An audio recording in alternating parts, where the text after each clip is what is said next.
Hey, Shalom, giving all praise unto Yahweh, Shema, Shah, Bashim, Kodash, double honors unto the apostles of great millstone, and the honesty brothers that be pushing this truth in sincerity throughout the four corners of the earth. And the brother Ibodia, coming out here to give you this truth for the grace and mercy of Yahweh, Shema, Shah, Bashim, Kodash, giving all praise unto Yahweh, Shema, Shah, Bashim, Kodash. I just wanted to do one video, maybe a couple of minutes long, and I wanted to just discuss a handful of things concerning this energy crisis. Not a handful of things, but really one main point that I had noticed is a possible factor with this energy crisis.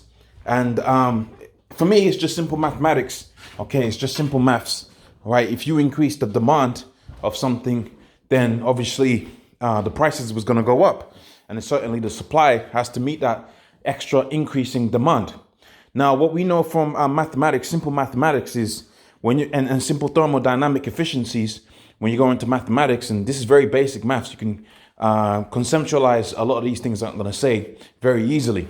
So if you got 100 people in one room, all right, and they need a certain amount of energy to keep themselves warm, whether it be winter, whether it be summer, whatever the situation is, then it's going to be more efficient to heat one room, one big room, than a lot of little rooms, okay?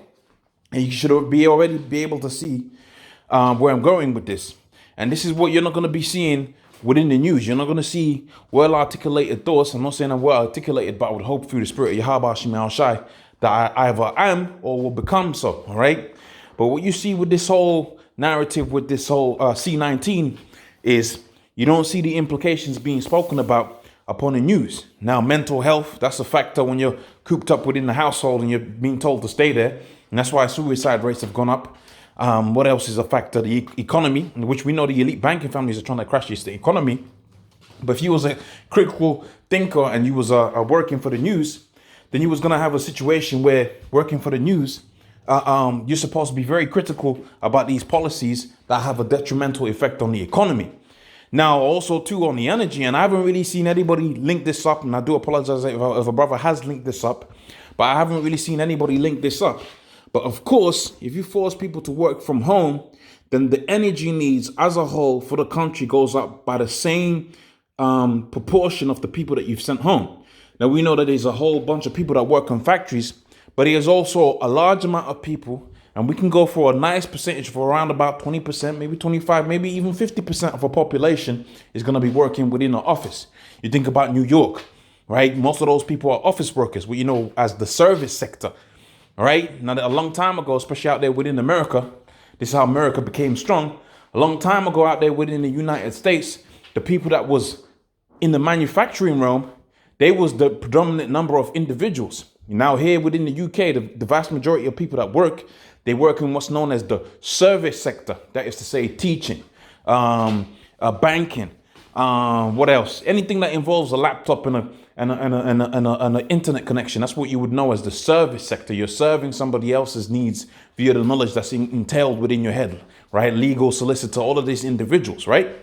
You force 1,000 people to go home, individual boilers, right? Individual heating needs.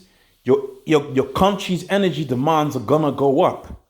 You tell all of those people to say, okay, 1,000 you go in this building, 300 you go in that building, then those energy efficiencies is gonna be what? It's going to be a very efficient energy usage, right? That's why you're seeing all of these energy demands go through the roof, and these countries are not able to support the needs of their people. Why? Because everybody is going home and they're so-called working from home. And you know what? It might be a cold winter just off of the back of that. So that's the video. You know, just think about that. You know, simple efficiency.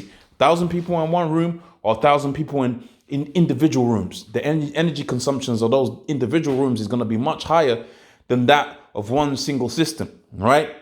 So with that, I'm going to say, all praise unto Yahweh, Shema Shai, Bashim Kodash, double honors unto the apostles of great millstone, and honor you brothers that be pushing this truth in sincerity. Shalom.